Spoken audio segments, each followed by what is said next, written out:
Hello from the beautiful waterfalls of Vancouver, Canada. In this video, we'll fly Air Canada's preferred class from Chicago to Vancouver. We'll explore whether preferred class is worth the upgrade compared to standard economy, discuss Air Canada's Boeing 737 MAX fleet strategy, review the Air Canada product, and enjoy some cinematic montages. Without further ado, let's get started.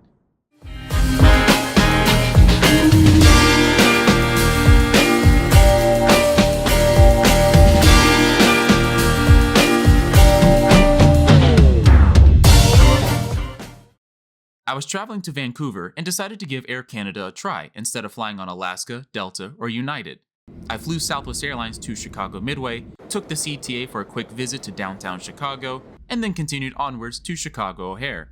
Getting from Chicago Midway to Chicago O'Hare takes approximately an hour, and I had plenty of time between my flights. I used Terminal 2 at Chicago O'Hare, the terminal for all Air Canada flights. Using the Air Canada app, I was provided a digital check-in and security document. The Air Canada app is easy to use and intuitive. I have TSA pre-check, and security was quick and efficient with little to no wait time. I soon arrived at my gate and waited for our aircraft to arrive. Once the aircraft arrived, gate agents began preliminary passport checks. Since I was assigned a preferred seat, I was in Zone 3 for boarding, right after business class travelers and families. Though, this is a good time to mention that this aircraft and specific routing type might not exist in the near future.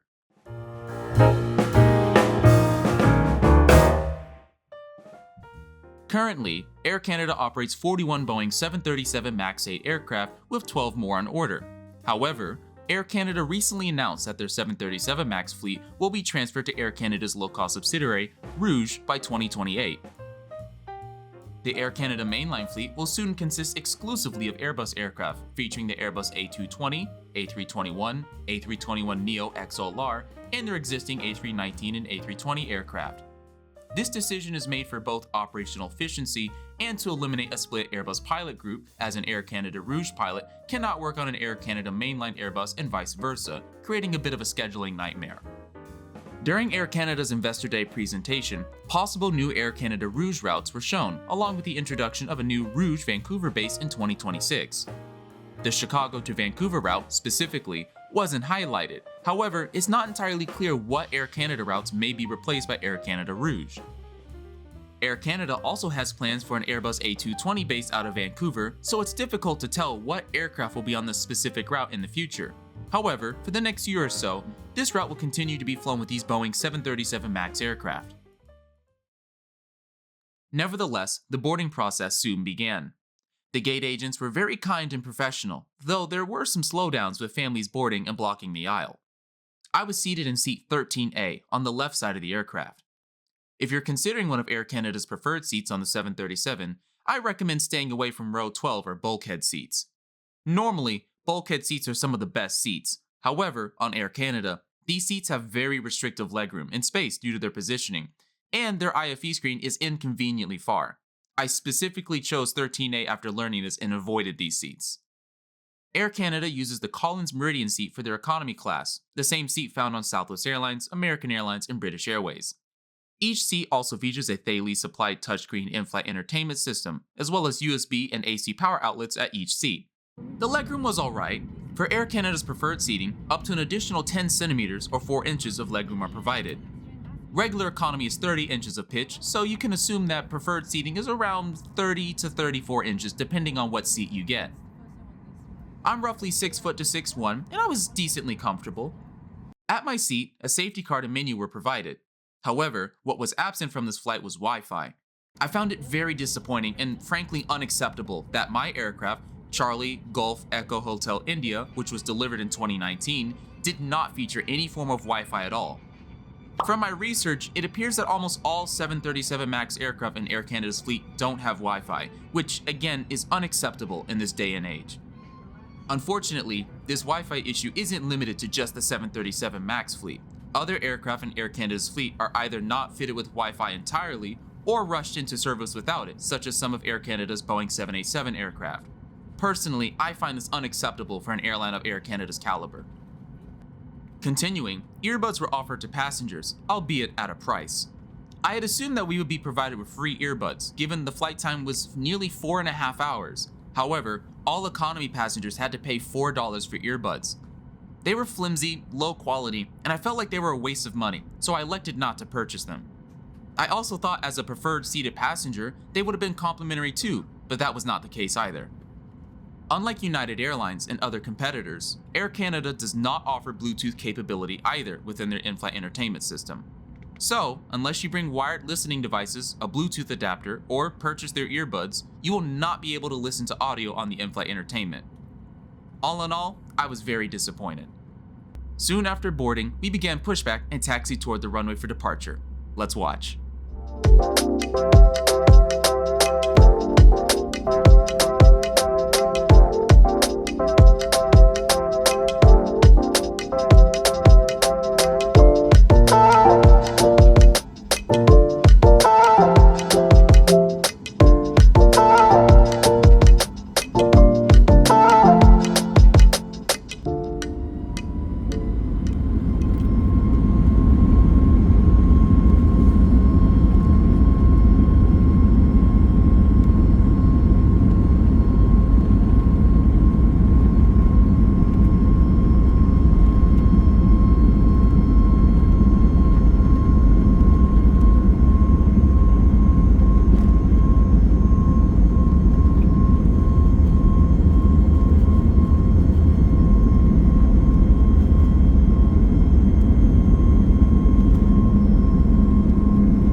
Once we reached cruising altitude, the cabin crew began in-flight service.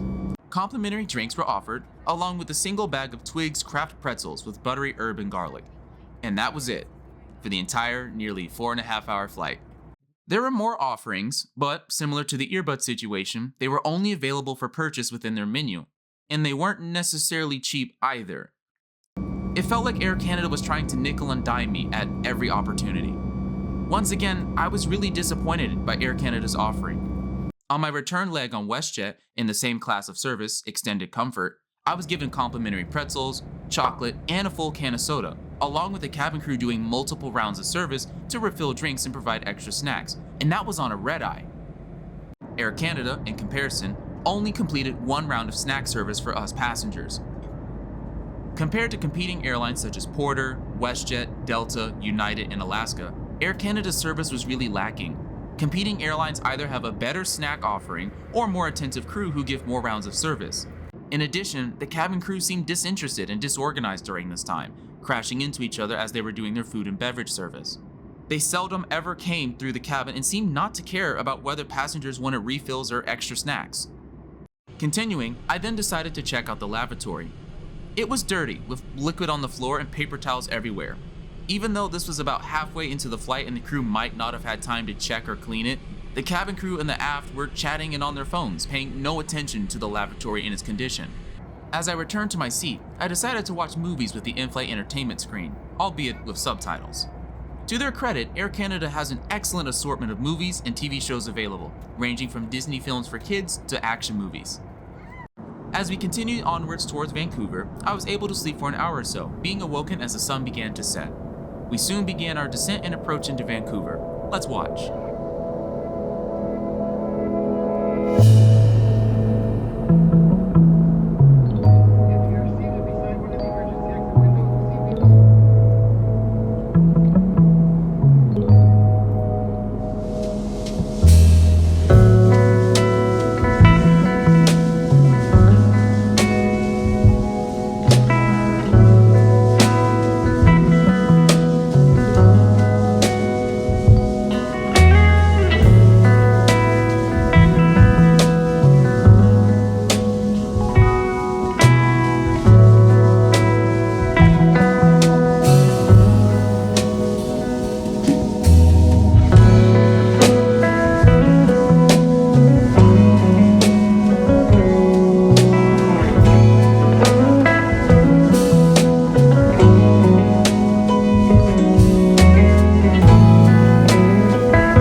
arrival into Vancouver was cloudy, yet we arrived on time. Immigration and customs were a little cumbersome with a bit of a long walk down multiple paths, but given it was late, there was no line and was on my way very soon. For US and Canadian travelers who frequently travel across the border, Nexus is a program that can speed up the process. You pay a $120 fee for a 5-year membership that allows passengers to have expedited, dedicated lanes and can utilize global entry airport kiosks. In conclusion, would I recommend Air Canada's preferred seating on their 737 MAX? No, absolutely not. From quickly looking at future flights on Air Canada for the same route and aircraft, a preferred seat costs an additional $60 for basic economy passengers, and is only included for free if you purchase the highest economy class fare, which is $616 in this example. Considering the only benefit and difference compared to regular economy is boarding one zone before other economy passengers and getting an additional inch or two of legroom, I believe Air Canada's preferred seating is a bit of a ripoff. Honestly, to take it even further, I wouldn't even really recommend flying Air Canada on this route.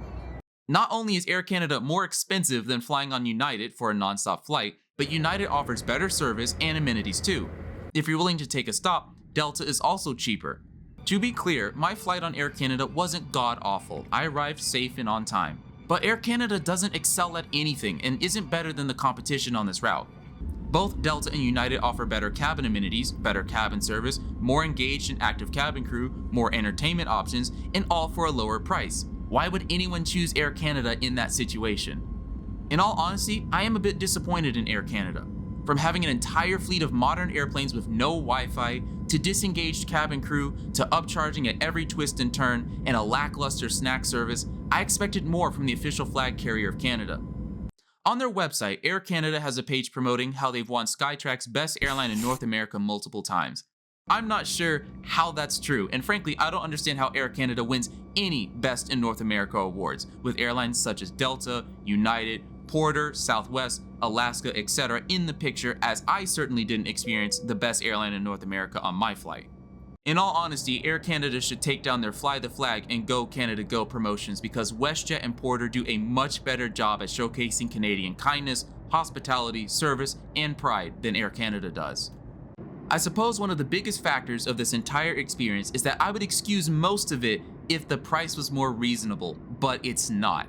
Air Canada is not cheap, especially for native Canadian travelers. For us American travelers, Air Canada's prices are a little more reasonable given the weight of the US dollar. But Air Canada prides themselves on being a global full-service airline, but I received a low-cost airline experience. Given that Air Canada is usually not the cheapest option, I'm a little disappointed that their service doesn't reflect their price point. I still would like to fly Air Canada long haul to experience their long haul service and product. However, based on this flight, I have low expectations. As an example, here in the United States, Delta Airlines often cost a little more, but you get a good, consistent, usually enjoyable experience. Air Canada doesn't seem to do that, aside from the higher cost. Nevertheless, if you're flying Air Canada, be prepared. Bring your own food on board, since you won't be served much from Air Canada. Ensure that you have wired headphones, earbuds, or a Bluetooth adapter so you can use the in-flight entertainment. If you're flying on their 737 MAX aircraft, make sure you have movies and entertainment downloaded to your device since you likely won't have Wi-Fi available on your flight. If you've ever flown Air Canada, I'd love to hear about your experiences in the comments. Air Canada seemed to have a mixed bag when I was researching and writing the script for this video, with some people loving it and some people absolutely despising it, so I'd love to hear your opinions. I read all comments and try to respond when I can. Thanks for watching, and I'll see you in the next video.